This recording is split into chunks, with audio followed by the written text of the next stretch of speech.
मुलींचा कमी होत असलेला जन्मदर ही सामाजिक जबाबदारी असून सामाजिक घटकांनीही याबाबतीत दक्ष राहून अशा घटनांबद्दल संबंधित यंत्रणेला कळविणे अत्यंत आवश्यक आहे। आतापर्यंत आम्ही खबराला 1 लाखाचं बक्षीस देत होतो। इथून पुढे अशा तक्रारदार महिलेलाही अशी माहिती दिल्यास 1 लाख रुपयाचं बक्षीस देण्यात येईल, असं आरोग्यमंत्री प्रकाश आंबेडकर यांनी सांगितलं। गर्भलिंग चाचणी प्रतिबंधक कायदा राज्यात अत्यंत प्रभावीपणे राबवण्यात येतोय। मुलींचा मृत्यूदर रोखण्यासाठी अनेक जिल्ह्यात वारंवार छापे टाकण्यात येतात। या कायद्याची जरब बसावी यासाठी PCPNDT या कायद्यात दुरुस्ती करण्यात येत असल्याची माहिती प्रकाश आंबेडकर यांनी दिली। गेल्या महिनाभरात GB सिंड्रोमचा राज्यात प्रादुर्भाव झाला असला तरी आज परिस्थिती नियंत्रणात आहे आणि आरोग्य विभागाची यंत्रणा सतर्क असल्याचा निर्वाळा राज्याचे आरोग्यमंत्री प्रकाश आंबेडकर यांनी आज कोल्हापुरात पत्रकारांशी बोलताना दिला। राज्यात एकूण रुग्णांची संख्या 200च्या आत असून 8 ते 9 रुग्ण दगावले असल्याचं त्यांनी स्पष्ट केलं। शक्तीपीठ महामार्गासारखे प्रकल्प होण्याबद्दल दुमत नाही, पण ज्या मतदारसंघातून हा महामार्ग जातोय तिथल्या लोकप्रतिनिधींची आणि शेतकऱ्यांची भावना सुद्धा समजून घेणं तितकंच गरजेचं आहे आणि त्यांचीही भावना आम्ही शासनापर्यंत निश्चितपणे पोहोचवू, असं प्रकाश आंबेडकर यांनी पत्रकारांना सांगितलं।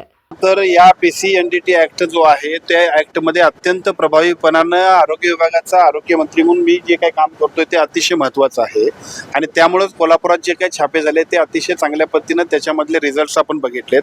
अजून सुद्धा छापे होणे गरजेचं आहे कारण कोल्हापुरामध्ये सुद्धा मुलींचा दर खूप कमी व्हायला आहे की आमच्या सगळ्यांच्यासाठी सुद्धा शोभनीय नाही आणि त्यामुळे साहजिकच अजून छापे पडले पाहिजेत, यंत्रणा अधिक गतिमान झाली पाहिजे।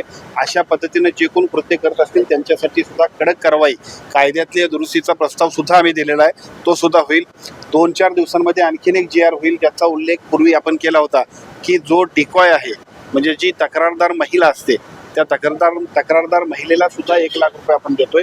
पूर्वी आपण फक्त खबऱ्याला 1 लाख रुपये देत होतो, आता आपण जी डिकॉय महिला असते तिला सुद्धा 1 लाख रुपये देतोय। त्यासाठी आवश्यक असणारी प्रसिद्धी, प्रचार, ऑफिसचं सगळं मानधन, जे काही मीटिंग्स असतात त्याचबरोबर त्यांना वाहनांची सुरक्षितताने पुरवणं या सगळ्यांसाठी सुद्धा अत्यंत चांगल्या पद्धतीचा निधी आपण जो काही जाहीर केलाय पुढच्या 1-2-3 दिवसांमध्ये त्याचा सुद्धा GR निघेल। खरं तर काही डॉक्टर स्थानिक जे प्रशासन आहे त्यांच्यावर प्रेशर निर्माण करण्याचा प्रयत्न करतात, अशा प्रकारची कुजबूज अधिकाऱ्यांमध्ये सुरू आहे। त्याच्यामध्ये कोल्हापूर शहरातले 2 डॉक्टर आहेत ज्यांच्याकडे हे सर्व चालतं पण त्यांना थांबवण्यात यश आले नाही। माझी आपल्यामार्फत सर्वांनाच विनंती आहे की ही एक सामाजिक जबाबदारी आहे, त्यामुळे अशा पद्धतीचं कुठलंही कृत्य कोण करत असेल तर त्याची कोणत्याही परिस्थितीत काही करणार नाही। शासनाची आणि सार्वजनिक सगळ्या समाजाची जबाबदारी आहे की ज्या पद्धतीनं मुलींचा मृत्यूदर कमी होतोय ते बघितल्यानंतर आपल्या सगळ्यांची ही जबाबदारी अतिशय म्हणजे अतिशय गंभीरपणाने आपण सगळ्यांनी घेतलं पाहिजे।